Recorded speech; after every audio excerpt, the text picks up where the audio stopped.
Mr. Prime Minister, Honorable Prime Minister, I would really request you, since you've been here for the better half of 1 hour, ये भी सुनते हुए जाइए sir, डरिए मत, sir, डरिए मत, 2 बार आ गए sir. You came to my area twice during the campaign, sir. आज तो सुन के जाइए sir. Never mind, my bad luck. Honorable Speaker, sir, Rahul, sir, Honorable Speaker, sir, my esteemed colleagues in this newly constituted 18th Lok Sabha, I stand here on behalf of my party, the All India Trinamool Congress. कोई बात नहीं, वो मेरे LOP है, वो already मुझे सुन चुके हैं, वो मेरे LOP है. Honorable Speaker, sir, my esteemed colleagues, in this 18th Lok Sabha, I stand here on behalf of my party, the All India Trinamool Congress, to speak on the Honorable President's address. The last time I stood here, sir, I was not allowed to speak. I was not allowed to speak. आप लोगों ने अरे let me finish. Dimple, let me finish. Guys, ignore. Let me finish. And जिसको जाना है, please जाइए, no problem. The last time I stood here, I was not allowed to speak. But the ruling party has paid a very heavy price for throttling the voice of one MP. मुझे बैठाने का चक्कर में जनता ने आपके 63 सदस्यों 63 जन को परमानेंटली बैठा दिया. You have gone down from 303 to 240. In my maiden speech in the Lok Sabha in June 2019, I spoke on the 7 signs of fascism that were taking over this country.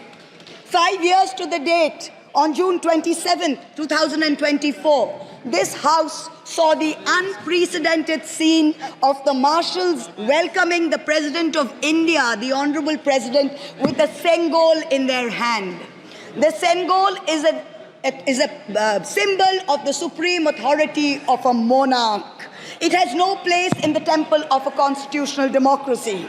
But, Honorable Speaker, sir, it is understandable why this happened. Because the BJP has still not understood that their 303 brute majority, their Rajtantra, has been reduced to a 240-seat minority by the Loktantra. They are still living in the world of the Sengol. This sudden changed reality, this new reality, is yet to sink in for the treasury benches and especially for the speech writers of the Honorable President's address. The speech that the Honorable President read out, she said, the people of India have elected a stable government with a clear majority. Please do not embarrass the office of the President by using poorly edited cut and paste versions of old speeches. This is not a stable government. It depends on multiple allies with a history of U-turns. It has not got a simple majority. The BJP is 32 short of 272. It is going to be a very hard landing for the treasury benches, as was obvious today. This time, there are 234 warriors this time, firmly united, and we have walked through fire to walk through these doors, so you will not be able to shut us up this time the way you did last time. There are numerous statements in the Honorable President's address that defy even a tenuous link to truth and to reality. Like in my 2019 maiden speech when I spoke in 7 signs, today I have picked out 6 themes from the Honorable President's address, and I will analyze how each of them is an exercise in fallacy and exercise in untruth. The address covers many issues, but I have chosen 6 themes.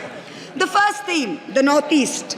The Honorable President's address says that the government has increased allocation for the Northeast by 4 times, has worked for increased and lasting peace in the area. Now, I have one question. Why is the word Manipur nowhere in the speech? Why do we refer to the generic Northeast?